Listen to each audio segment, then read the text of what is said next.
Priatelia, ahojte, vítam vás opäť pri ďalšom videu. Tentokrát tu máme pomocníka od firmy Chemical Works s názvom TDB, ako Tire Dressing Brush. Čiže jedná sa vlastne takýto aplikátor, kde táto vlastne vrchná časť je úplne z plastu a tu sa nachádzajú také úplne jemnučké štetinky. Samozrejme je k tomu takýto super držiak, čiže ideálne by bolo, keby tu bola aspoň samolepka alebo nejaká taká dierka na predprípravu, že si to človek niekde buď prilepí alebo prichytí a tým pádom si to len takto vloží. Ja to tuto mám už prilepené na skrinke, druhý takýto aplikátor, čiže ja som to vymyslel tak, čiže možno by nebolo zle tam dať nejakú takú obostrannú pásku, ale späť k aplikátoru. Samozrejme, ja myslím, že ten aplikátor bude väčšine z vás taký povedomý. Vyrábajú sa rôzne náhrady, ktoré ale majú jeden obrovský problém, že po nejakej dobe vlastne neodolávajú vlastne tým rozpúšťadlám alebo takým nejakej tej chémii, ktoré sa nachádza v tých oživovačoch a tie vlastne jednoducho vypadávajú. Čiže toto bol najväčší problém tých aplikátorov, pretože ja sám som používal takýto aplikátor a viem, že toto bol problém a samozrejme nebol to problém len u mňa. Viacerí chalani, ktorí to používali, tak vravili, že ten aplikátor áno, je perfektný, je super, ale vydrží strašne málo skrz toho, že tie štetiny proste odtiaľ vypadávali.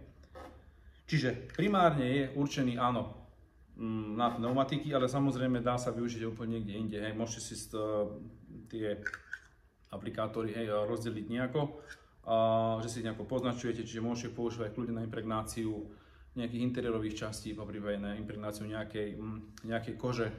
Čiže to využitie je fakt len na vás, akože áno, samozrejme, výrobca to jednoznačne určil na pneumatiky, čiže ja preto tu mám aj prichystané toto koleso, pretože vám tu budem ukazovať, ako sa to vlastne aplikuje na tej pneumatike. Nebudeme si ukazovať nejaké také iné riešenia tých aplikácií, ale vravím, fantázii sa medze nekladú, čiže kľudne sa to dá použiť na impregnáciu kože, nejakých plastových interiér a tak ďalej. Čiže treba to poskúšať, fakt je to taký všestranný pomocník.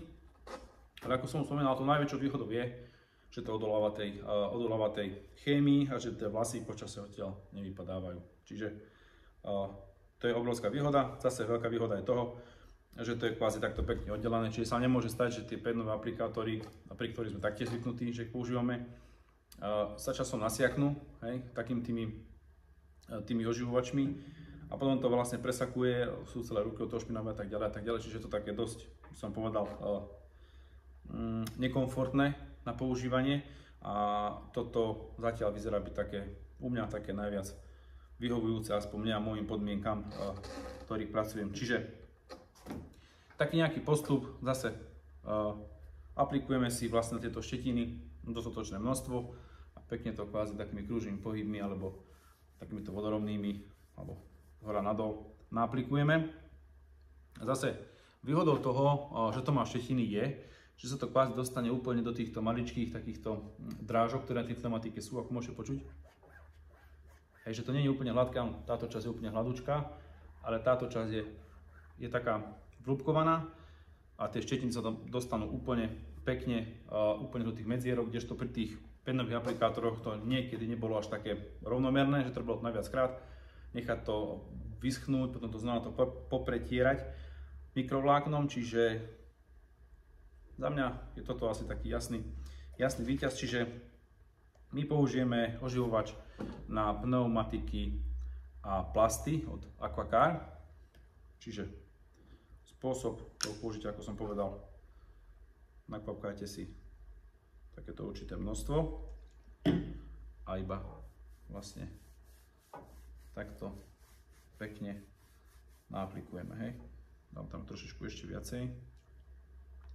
Čiže znova takto pekne do celej tej pneumatiky tuto robím takýto nejaký oddiel. Čiže takto pekne, krásne sa s tým dá ísť úplne napresno, Čiže aj toto je veľká výhoda, že tie štetiny si viete nasmerovať presne tam, kde chcete. Čiže vám to vôjde vlastne takto úplne popod ten disk A nepojete si vlastne na ten disk, že nebudete si vynášať nejakú takú nečistotu z tej možno pneumatiky, pretože sa zvykne stať, že pri aplikovaní nejakých tých dressingov to zvykne byť taký černý film sa vlastne urobí, ktorým si ešte viete potom ten disk zamázať, ale tým, že toto funguje úplne že napresno, tak ten disk ostáva úplne čistúčky, bez dotyku, čiže takto nejako sa s ním pracuje. Za mňa fakt veľmi dobrá vec. Ja som ho používal veľmi rád, len u mňa bol najväčší problém ten, že fakt tie šetiny po pár použitiach začali odtiaľ vypadávať, začalo sa rozpadávať a bolo to úplne nefunkčné, hej, čiže toto bol taký najväčší problém. Firma Chemical Works vraj tento problém vyriešila, budeme to sledovať aj my, budeme to skúšať, že ak sa to vlastne bude správať, poprípadne doplníme nejaké info po nejakom čase, môžete sa ozvať aj vy, že aké s tým budete mať skúsenosti aj vy, ale zatiaľ momentálne to vyzerá sľubne, minimálne to vydrží už viac ako tie nejaké predošlé verzie, ktoré ale nevyrábal Chemical Works, hej, čiže asi nejak takto by som to zhrnul, čiže tá pneumatika vyzerá byť taká pekná, rovnomerne naimpregnovaná, hej. A zase to skladovanie úplne easy, takto vložiť a vlastne všetok, čo nejaký prebytok z nejakých takých impregnátorov, ktorý má vytečenú do spodku, stačí vytrieť nejaké mikrovlákno vlastne a tým pádom by to malo byť úplne v pohode. Čiže takýto aplikátor od firmy Chemical Works. Priatelia, z mojej strany myslím si, že všetko. V prípade nejakých otázok kľudne píšte, budem sa snažiť odpovedať každému. Ďakujem vám za pozornosť. Ahojte.